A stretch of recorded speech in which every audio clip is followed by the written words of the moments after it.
Some of the causes of the Great Depression were overproduction caused by a booming industry and spending the profits on expanding the business in the 1920s. Overproduction caused many workers.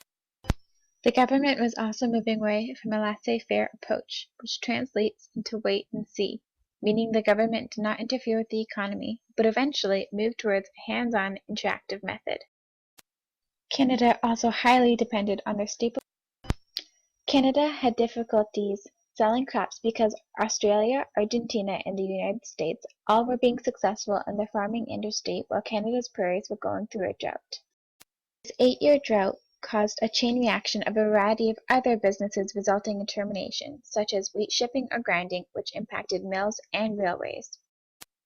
The United States bought 40% of Canada's exports, and when their economy started failing, Canada's was soon to follow. Canada began investing in the stock market, which crashed on October 29, 1929 on Black Tuesday. This was an indicator that something in the system had failed, and the economy was suffering. Discouraging imports from other economies was done by implementing tariffs that encouraged people to support their own economy and protect their country's industries.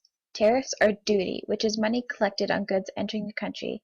This system raised the prices of Canadian imports in America and lowered their desire.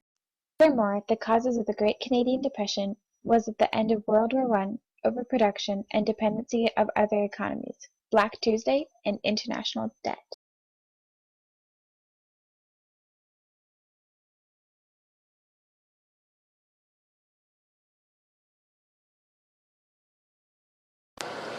During the 20th century, Canadians started buying stocks on margin or with borrowed money.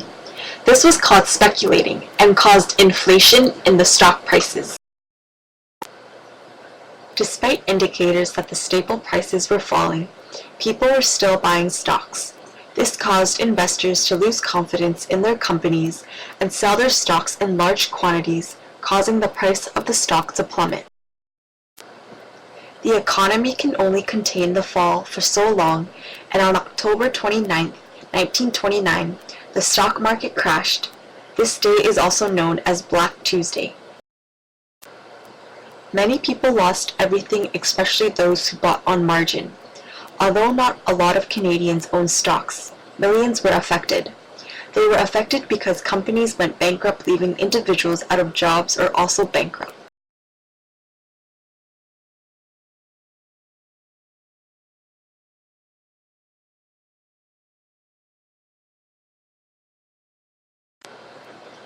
Pogies were another modern-day welfare system. This provided vouchers to those people who were qualified, which then would exchange for food. The end result was that this resulted people from starving and suffering from diseases. A little glimmer of hope shone when the Donny quintuplets were born in 1934. They were the first set to live for more than a few days. They brought in more than $500 million in tourism, but after a 9-year battle, they were returned to their families. The Canadian government didn't have an adequate system of dispensing welfare and didn't provide jobs for the jobless, believing that it was the responsibility of the local and provincial government. In fact, Mackenzie King refused to acknowledge that there was an economical problem.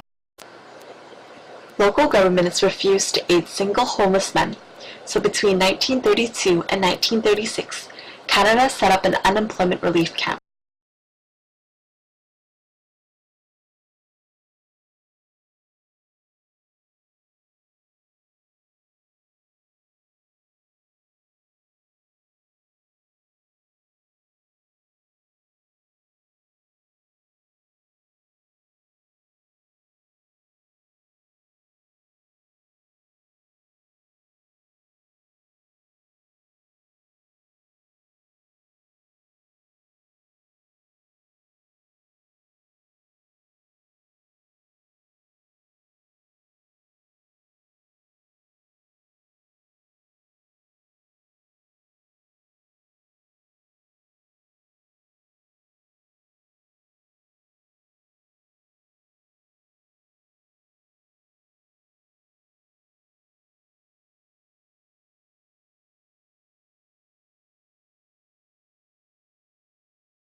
created using Powtoon.